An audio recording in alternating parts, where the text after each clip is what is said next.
talking about that, your latest film, Killing Veerappan, deals with one such dacoit. Now, I've seen the film, to be honest, and what I find really interesting is you're not judgmental about that character at all. Like, you're not really portraying him as a good guy or a bad guy. It is what it is, right? So, was that the intention when you started out? See, I always have this, even if you look at a movie like Satya, for example. There is always a certain, the emotions of each character, I treat them as real. I don't look at them as bad and good. Okay. Each person is caught in a situation and then he rises up to it.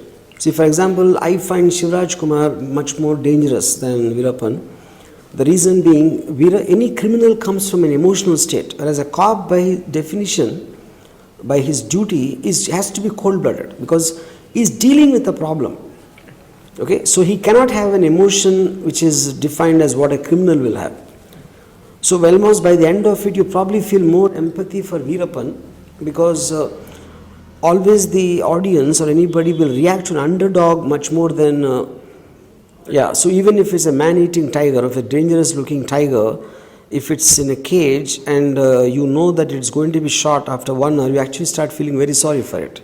That's exactly what happens in the climax of Veerappan. Yeah. So now the story. So coming to that, so now if you look at it, when I start gathering research material about Veerappan, if I'm talking to Muthulakshmi, I will hear one version. If I talk to some ex-gang member, he will tell something else. Some cop will tell me something else altogether.